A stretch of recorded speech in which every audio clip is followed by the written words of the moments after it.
Welcome. This presentation is going to be about general preparedness for a couple different types of disasters that happen in the United States and can happen around the world, and also just general preparedness on what to do prior to a disaster so you're ready for it. And this is for the first LEGO League 2013-2014 competition of Nature's Fury. And my name is Jory Bartolacci, and I work for the Red Cross in the St. Louis chapter, and I will be your host for today. So the contents kind of goes through, and we're going to talk about the Red Cross applications that you can get on your smartphone. We're talking about Be Red Cross Ready, which is what we say at the Red Cross, and how to be prepared for disasters. And in Be Red Cross Ready, there's Get a Kit, Make a Plan, Be Informed. And then we're going to go into a little more specifics on disasters and what to do before, during, and after these disasters that I have listed. And then I'm going to have other resources for you that you can copy down and use. And then questions, if you have any questions, my email will be on the last slide, so you can definitely email me if you have specific questions, because it's just going to be a general overview of disaster preparedness. Okay, so the Red Cross apps, we have a lot of them. We have First Aid, Tornado, Hurricane, Earthquake, Wildfire, and a Shelter app. And these go into more depth about each individual disaster and are an awesome resource for your teams and for your research. And they just have everything you would need in them. And they're really, really easy to use. And there is other web access on if you're unfamiliar with applications and how to use the First Aid app and the Tornado app to benefit you the most. They have external links in them too that you can click on for more resources than just the application. And they're just really easy to use. I really, really strongly encourage you to download them. You can go to your App Store or the Google Play Store and type in Red Cross in their search bar and then just download them. They're definitely free. Okay, so Be Red Cross Ready. So there's three things in Be Red Cross Ready that we say to do to be prepared for disasters. And the first one is Get a Kit. It's an emergency supply kit that has general supplies that you would need in most disasters and in really the recovery of the disaster too. And then there's Make a Plan. It's make an emergency communication plan for you and your family. And then Stay Informed. Just know the resources in your area that you can utilize before, during, and after disasters. Okay, so Get a Kit. So why would we need a disaster kit? And we need one just in case of evacuation if, for say, your house is not livable. It's a way to keep you self-sufficient.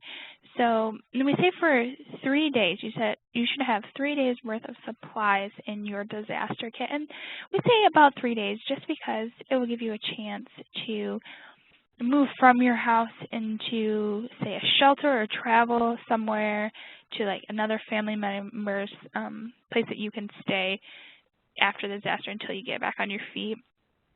And then we say store additional supplies to last up for 2 weeks in your home. So if you're in your home during disaster and you can't leave for some reason, the roads are blocked or something of that nature, you want to have at least 2 weeks worth of supplies in your home, food and water, so that you're able to live and that you're able to have those resources with you. And the key things that you would need in your disaster kit. So water. Water is definitely one. We say 1 gallon of water per person per day. So if it was me, if I was making my disaster kit, I would want 3 gallons of water in my disaster kit because you need 3 days worth of supplies in it, and I'm one person. So 1 gallon of water per person per day. And that sounds like a lot of water, but you don't just use the water to drink. You might use it to wash dishes or wash yourself. And you can never have enough water. So that's why we say about 1 gallon. And then we said food, and we need non-perishable food items in your disaster kit. So we really strongly say to personalize your disaster kit. So don't just do general things, just make it personal to your situation and your family's needs and wants. And so I wouldn't put canned green beans in my disaster kit because I don't like green beans. I would put granola bars or protein, something with high protein, so like peanut butter, something of that nature that I enjoy eating that is non-perishable. And then we have flashlights. So a flashlight with a set of extra batteries, because the power most likely will be out if there is a disaster. A crank or battery-powered radio. So we say a NOAA radio, a weather radio that will give you news and the latest updates about the weather conditions, and also radios for news updates in your local area. We say a first aid kit. In the first aid kit, you can put your medication. So you say you want a few weeks worth of medications if you have high blood pressure medication or something of that nature, diabetes medication. You would want that extra medication in there. So because the pharmacies will be closed almost positively if there's a disaster. So you want extra medication. And I know it is not ideal to be able to usually people can't get that much, extra medication or even that much water in their disaster kit, because that's a lot of stuff. So just tailor it to what you are able to carry, what you feel like you can carry in your disaster kit if you have to move around a lot during a disaster. Okay, so copies of important documents and contacts. So this would be a copy of, let's say, your insurance agency's numbers, your birth certificate, your social security card, things that maybe your driver's license, so things that you might not think of, but you will really need and really help you get back on your feet afterwards. And I know birth certificates and social security cards are a pain to try to get if you lose them. So just having a copy of them will just make your life so much easier. And you want to put those in a plastic bag, so a waterproof bag so they don't get wet. Let's see, so you want cash. So during disasters, usually banks are closed, ATMs are closed, and a lot of us rely on our debit cards or our credit cards to buy our every day-to-day things. So just having cash on hand, you would really need that. And so personal items, so your clothing, glasses, comfort items, something that reminds you of home. If you have children, maybe they're a stuffed animal or one of their favorite blankets or something that comforts you, maybe a set of cards that you could play in this disaster, because it's something that is personal, that that you have, and a lot of uncertainty and a lot of questions during disasters. So hygiene items, toothpaste, toothbrush, maybe a regular hairbrush, something of that nature. And if you have pets, so if you have pets and pets have medication and food and that sort of thing, then put that in your disaster supply kit. A disaster supply kit, you could have it in a backpack. You could put it in a suitcase. Some people put it in trash cans. So really whatever you are the most comfortable with putting your supplies in, maybe really try to get involved, like get your children involved if you have children or your family involved that is going to use this kit. And maybe one child can have the water for everyone, one child could have the food for everyone. So you can split up your disaster kit, and these disaster kits can be put maybe by your door, in a closet, it could be in your car, and just really tailor the disaster kit to your needs. And I know sometimes it's not feasible to have 3 gallons of water just for one person in a disaster kit. That's really heavy. So just put as much as you can in it, and just really personalize it to your situation. Okay, the next one is make a plan. And make an emergency communication plan is broken down into 3 parts. So the evacuation. So know how to evacuate your house. So this would be something maybe more used in home fire. So determine exits in your house. Determine at least 2 exits for each room. Usually there's doors, windows, that sort of thing. And then you have meeting places. So there's 2 different types of meeting places. There's an out-of-house meeting place. So this would be sort of like a fire, in a situation of a family fire. So you can want a mailbox, maybe a neighbor's porch, a tree in your yard, something that is away from the house that everyone knows to meet when they evacuate. So you know who's there and who's safe and who emergency responders need to go get inside the house. And then there's the out-of-neighborhood meeting place.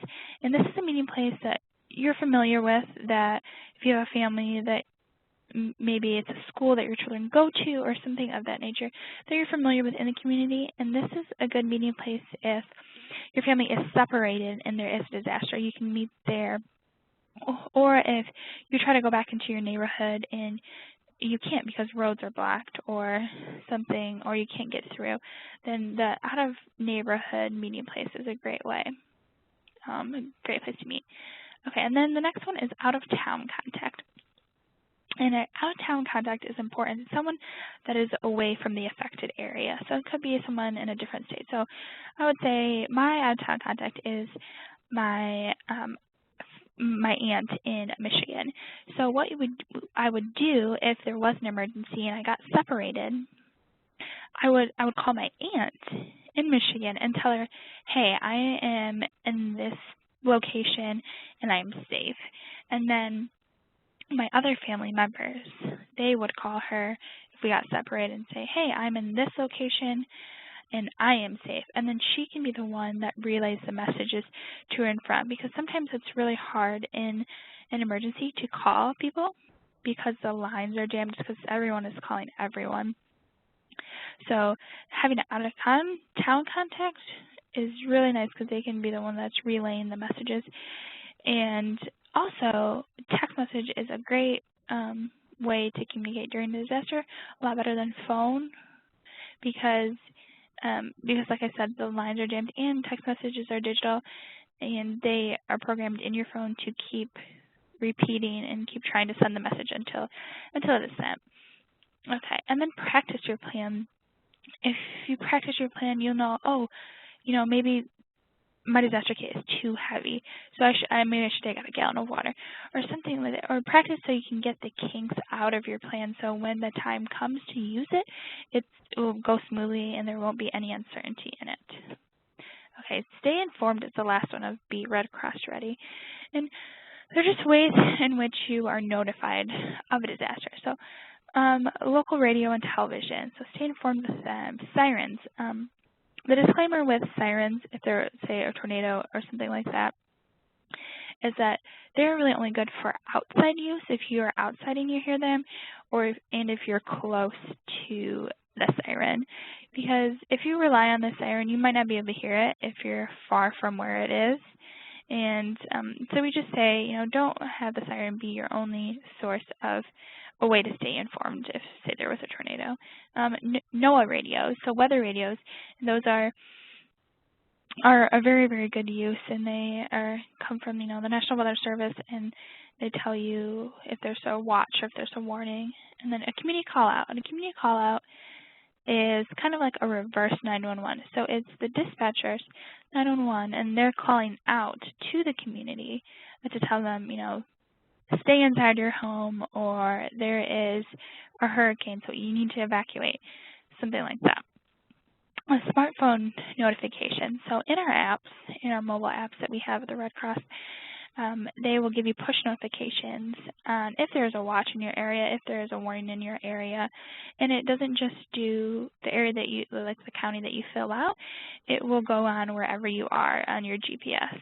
So they're really, really great notifications.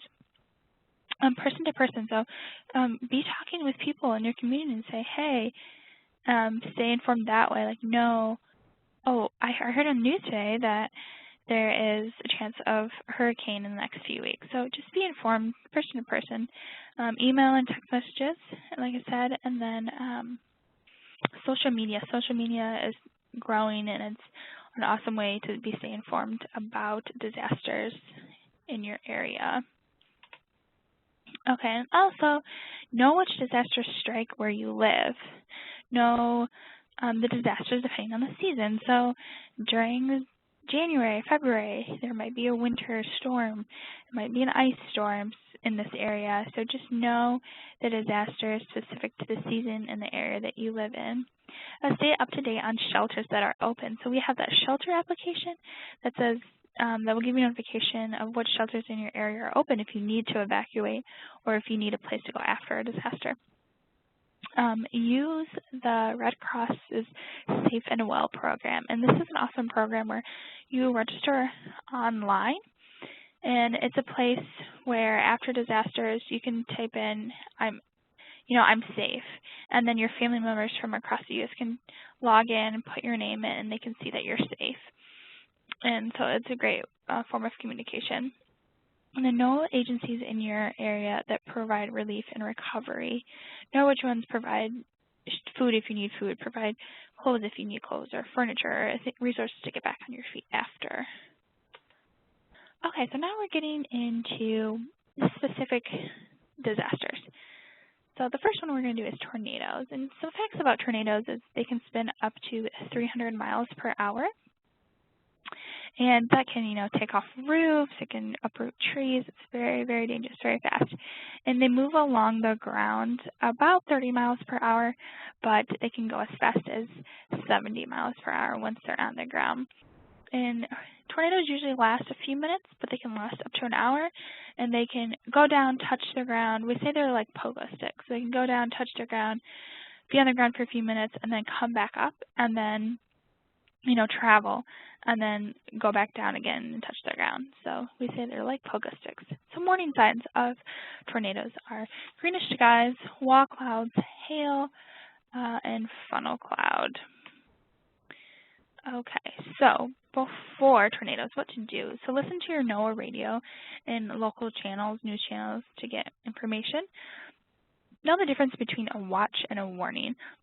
So a watch is that the weather conditions are favorable for a tornado.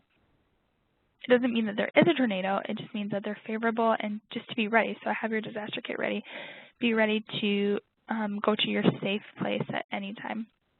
And then a warning is that there actually has been a sighting of a tornado in your area, and you have to, go to your shelter, your safe spot then, and have your emergency kit at the ready.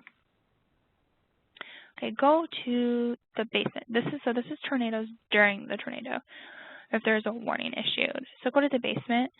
If you have a basement, stay away from windows. Be in the center part of your house. So sometimes that's usually the bathroom, just away from windows, maybe a hallway. If you don't live in a house, and if you don't have a basement, if you're in a mobile home, if possible, go to a bigger building, a bigger safe building. A lot of times now in mobile home parks, there are storm shelters that the owners have built specifically for this reason. So go there. If you can't, if that is not a storm shelter is not on the premises, then just go to the middle of your mobile home, or maybe the bathroom of the mobile home where there's no windows, and cover your head and your neck with your hands, or maybe put something like, maybe like a mattress over you to do as much as possible to protect your head and your neck. If you're in a car, we used to say go in the ditch, get out of your car and go in the ditch, but that is not the case anymore. The research shows that you should put your seatbelt on and kind of duck under the window while you're protecting your head and your neck. So in case like glass comes, then that's why you want to be under the window. And never ever try to outrun a tornado. Just stay where you are. Never go under an overpass or a bridge, because if a tornado goes by, it kind of makes like a vortex, so it will kind of suck the car out. So never go under a bridge or overpass. Okay, tornadoes after. So check for injuries. Only travel to areas that are deemed safe because of damage. Check the walls, the floors, the doors, windows, just to make sure everything is structurally safe in your house. And watch out for downed power lines. Okay, earthquakes. So some facts about earthquakes are they're sudden. There is no warning signs for earthquakes. So professionals can guess about when maybe the next earthquake would happen, but there really is no warning signs to when it will happen, like there would be for a tornado or for severe like thunderstorm or winter storm. And the aftershocks are the most dangerous in earthquakes, and that is because the structure of buildings are already a little bit shaken because of the initial earthquake. So if there's the aftershock, then that would just even more make them unstructurally safe, and you get buildings falling down and during that time. And aftershocks can occur minutes, hours, days, and even months after the initial earthquake. Okay, so before earthquake, like we said, you don't really know when an earthquake is going to happen in your area, so you can't be prepared like you would for a tornado. But just know the community that you're in, know the danger area if you're in a danger area, if you're on a major fault line. Know the history of earthquakes in your area, and just equip your house for them. There's ways to equip your house for earthquakes, and there's more details about that in the mobile apps and the resources that I'm going to give you at the end of the presentation. Okay, during earthquakes. So do not move around in earthquakes. If you feel an earthquake happen, you want to drop, cover, and hold on. You don't want to move around. So if you're near a desk or a table, you can get under the desk or the table. So just to protect your head, your neck, your torso. If you're maybe, let's see, like I said, a desk, just something that can protect you, something solid that can protect you. Like in this picture, this boy is in a cupboard, so something solid over you to protect you. Okay, so do not go outside. Outside is very dangerous, especially if you're in a city, because there's plenty of things that could fall on you. Could be, uprooted, could just be destroyed and fall on you. So do not go outside if you're already inside. If you are outside when the earthquake happens, just try to go to a space that is open. So the space is the clearest possible path where nothing can fall on you, and drop to the ground and cover your head and your neck and move as little as possible.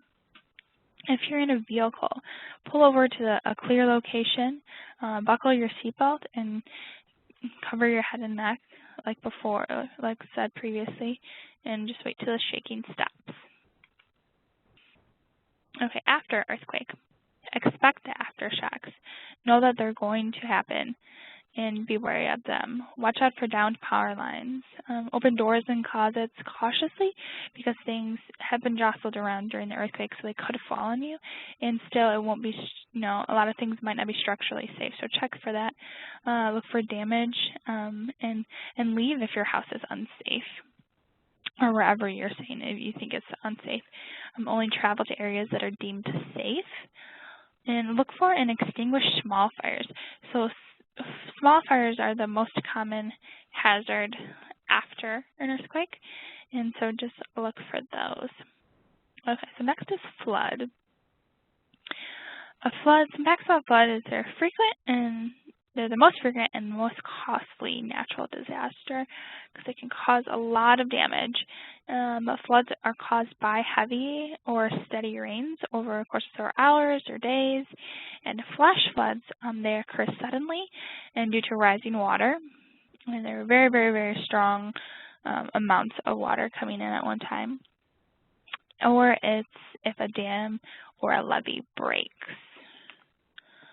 So before floods, to be prepared. So if you know that a flood could possibly occur in your area, you've been having a lot of rain, and the news says that, be wary of rising waters, you want to evacuate or be prepared to evacuate to higher ground. Have your emergency kit ready. Turn off your utilities in your house. And a disclaimer for that is that once you turn off your utilities are off. So that means that you can't turn them back on until someone comes out from, the water company or the electrical company and turns them back on for you. So make sure you really truly want your utilities off before you turn them off. And then move your valuable belongings to the attic. Move them maybe the most valuable ones away from the affected area, and you can sandbag it around your house. And there's also more information on what to do to prepare for floods in the applications, and I think it would be in the first aid application. Okay, so during a flood, continue to listen to the radio, television for reports. Stay away from flood waters. So 6 inches. 6 inches, that sounds like very little, but 6 inches of water can knock you over if it's flood waters, if it's, running water. And 2 feet of water can make cars float. So we want to stay away from these flood waters. And you never know what is in flood waters. There could be chemicals in it. There could be debris, and so it can be contaminated. So it's very dangerous to be near the flood water. And if you're stuck inside your home and you can't evacuate during a flood, you want to go to the highest level possible. So if you are in your house, you would probably want to go, just to the next story. If not, go to your roof. You do not want to go into your attic, even though that would be the highest place inside your house, because if the water levels get up that high, you have nowhere to go in your attic because there's no windows in your attic. So you would be trapped inside your house with those waters coming up. So you want to be on the top of your house if the water could potentially get that high. If you're in your car, try to get to higher ground. If that's not a feasible way, then just stay on top of your car. Okay, so floods after. Make sure the area is secure before returning or going to your house. So if you're out of the affected area, don't go back in until professionals say that it's safe to go back in and that you're allowed to. Know what local facilities will be open, so know if grocery stores will be open in your area, if pharmacies will be open in your area when you go back into your house. Throw out all food, beverages, and medicine exposed to water or mud. So it doesn't matter if it hasn't been open, if it's sealed, if you don't think that it got on the food through the package, doesn't matter. If it was exposed to the water or the mud and floods, throw it out, because there could be contaminants in that water and mud that you have no idea, and you have no idea if it's safe or not. Okay, so hurricanes. So facts about hurricanes is hurricanes blow in a large counterclockwise spiral and have the relatively calm center, which is known as the eye. They are considered a tropical storm until their wind speeds pass 74 miles per hour, and they can last over 2 weeks in open water, and the path that they travel can be as long as the East Coast. Okay, so before hurricanes, know again the difference between a watch and a warning, and if it's going to hit land or not.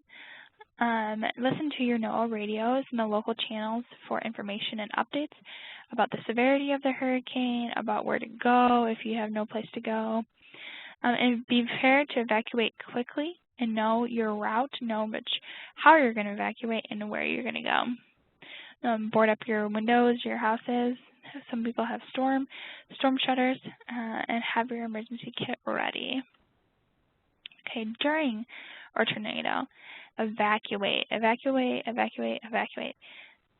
Don't try to ride out the storm. Some people have been in areas where they get a lot of hurricanes their whole life, so they think that they know how to ride out a hurricane, but we never say to ride it out. Evacuate if at all possible.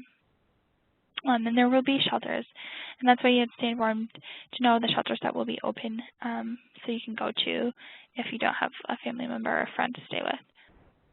If you for some reason can't evacuate during a hurricane, stay indoors, stay away from windows, have your flashlight, have your disaster kit ready. Don't use candles. Never walk on the beaches or the riverbanks of where the tornado is coming from, and listen to your radio for information and updates. Okay, so after hurricanes, again, return home safely and only when the officials deem it safe.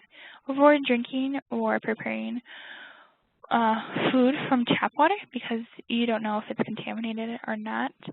And stay away from loose or dangling power lines. Next one is a winter storm. So some facts about winter storms are they're large enough to affect local areas or whole states.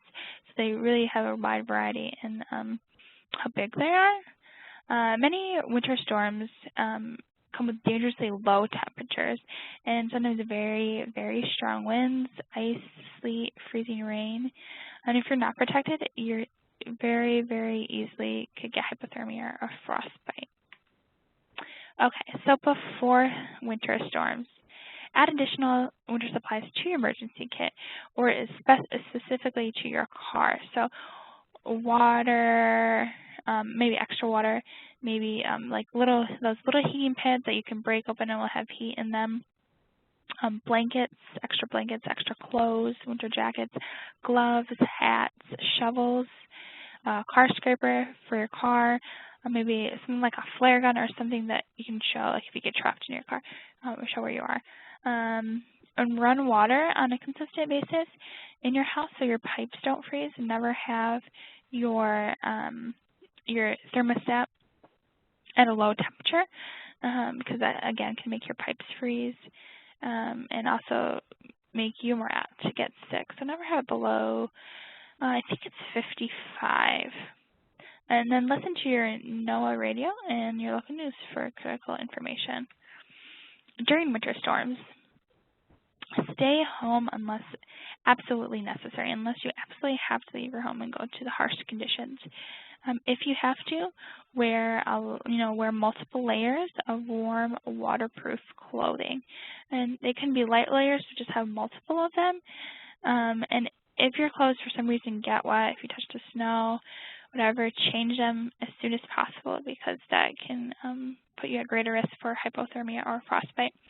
And have food stocked, again, like we said, for general preparedness really, is just have food stocked in your house and water in your house in case the roads are impassable, in case you can't travel on the roads.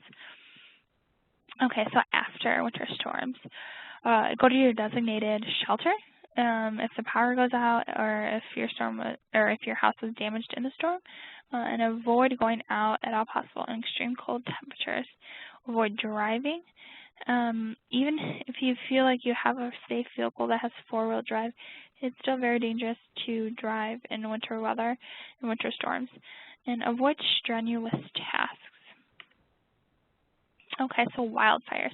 Some facts about wildfires are there are 3 different kinds. There's the surface wildfire, which is the most common, and it burns along the forest floor. There's the ground, which usually starts by lightning or burn below the forest floor. So I won't pronounce this right, but the humus layer. And then there's the crown, which burns on top of the trees, and it spreads very rapidly due to winds blowing. And then a fact is that 4 out of 5 wildfires are started by people. So tornadoes, hurricanes, those sort of things, those are things that we can't control. We really have no control over. But wildfires are something that we can possibly have control over. And so that is, wildfire safety or fire safety and stuff is a whole different PowerPoint. So. Okay, so wildfires before. Know if you live in an area where you're at increased risk of wildfires happening, know the histories of wildfires in an area. If there usually is a major one every year, be ready to leave at any moment. Have your emergency supply kit with you, and arrange temporary housing with a friend or a relative in case there is a wildfire in your area. Okay, so during wildfires, evacuate. So evacuate, don't try to stay in your house during wildfire because they're very, very dangerous. Fire is very destructive. Dress yourself to protect yourself. So maybe not long layers, but pants, long sleeve shirts, that sort of thing. If the smoke levels are high in your area, do not use anything that burns because you can just add to the fire. So you can things can easily catch on fire if smoke levels are high in your area. And if you're outdoors, just crouch in a pool, a pond, a river, something with water in it. So after wildfires, do not enter your home if you come back unless it's deemed safe. Use caution when entering your home, even if it is deemed safe, or any sort of burned area, because you don't know for sure the structure, if it's safe or not. Avoid damaged or downed power lines. Watch out for ash pits, and watch out for floods that are a big consequence of wildfires. All right, so here are some resources that you can write down for more information on the specific disasters. I did a general overview of the specific disasters, but these can help you go into a lot more depth about them. And again, download the applications. Those are really, truly a great resource to have not only for this competition, but to have in general in your everyday life to be more prepared for disasters. All right, and then if you still have questions about your specific disaster, or if you would like maybe a more specific resource, you can email me at Jori, Jori.Bartolacci, BARTOLACCI, at redcross.org. And that is the conclusion of this presentation. Thank you, and good luck in your competition.